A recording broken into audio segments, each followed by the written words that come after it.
For years, lasers have been a hallmark of science fiction, yet much of our technology today depends on them. Range-finding devices, optical communications, and of course, barcode scanners. The unique characteristics of laser light make all these things possible. However, its use by eye surgeons to reattach retinas highlights them all. Injury can cause the eye's retina to peel away from the tissue supporting it. Without rapid treatment, the entire retina can become detached, causing blindness. Surgeons use green laser light of nearly a single wavelength because that color passes through the eye's lens and vitreous humor without being strongly absorbed, and thus without causing damage. The laser beam then strikes the retina where the tissue strongly absorbs that light, using the high-intensity light to weld the detached retina back into place. The beam's narrowness allows the surgeon to affect only the area of the retina that needs to be repaired, areas as small as 30 microns. How a laser creates light with these three characteristics is a tour de force of engineering. Let me show you. Any glow-in-the-dark toy can illustrate the basic principles of creating laser light. This glows because the zinc-copper-based compound coating the inside can absorb energy from a light source and then later radiate it as light. The light provides energy to electrons in the coating, promoting them to higher energy levels. Once the light is off, these electrons slowly lose their added energy and return to their lower energy ground states. The energy lost is given off as light. A closely related phenomenon lies at the heart of a laser. Let me tell you about the engineering in the very first laser based on ruby. Here I have a tiny piece of ruby and some red colored glass beads. When I shine the blue light on the glass beads, nothing much happens, but shine it on the ruby and it glows red. Unlike the glow-in-the-dark ball, the light appears immediately, and when I shut off the blue light, it disappears. In 1960, Ted Maiman demonstrated the first laser by taking a cylinder of ruby and surrounding it with a xenon arc flash lamp used in aerial photography. An intense burst of light from the lamp initiates lasing. To see how it works, let's look at what happens with a weaker lamp. A flash would promote a few electrons from the ground state to an excited state.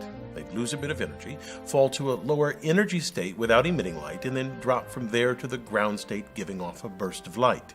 The light produced would be incoherent light, a spectrum of colors and intensities, just as my small laser made the ruby sphere glow. To create a laser takes an extremely powerful lamp. In the ruby laser, repeated flashes, called pumping, make something amazing happen. They supply so much energy that a population inversion occurs. Here, more electrons in the energy level just above the ground state than in the ground state. Electrons from a population inversion returning to the ground state release light that starts an avalanche called stimulated emission. The photon produced when an electron decays induces other excited electrons to simultaneously decay and release nearly identical photons. That creates coherent light, meaning that the crests and troughs of every light wave in the beam match up. Now, at this point, we have coherent light, but not yet the other two properties of laser light. To get a narrow beam with all the light rays parallel and of a nearly single wavelength requires an addition to the ruby rod. Maiman silvered the ends to reflect the light within the ruby cylinder. He made the two ends of the rod astonishingly parallel to each other. From top to bottom, the distance between these two mirrors differs by no more than 200 nanometers. Inside this resonant cavity, two things happen. First, any light rays that don't line up with the axis eventually just exit out the side of the cylinder, and the light parallel to the axis becomes intensified and narrowed in wavelength. The mirrored ends create a standing wave, which means only light of particular wavelengths can exist inside the cavity. By choosing the rod length correctly, we can get the nearly single wavelength of a light characteristic of a laser. A small hole in one of the mirrors, or a partially silvered mirror, allows the light to escape, creating the familiar beam. Now, since the first ruby laser was created, lasers have become easy and cheap to manufacture. For instance, this laser pointer uses a semiconductor diode to produce light. Although many innovations and improvements have occurred since 1960, the essential principles are the same. I'm Bill Hammack, the Engineer Guy. This video is based on a chapter in the book, 8 Amazing Engineering Stories. The chapter features more information about this subject. Learn more about the book at the address below.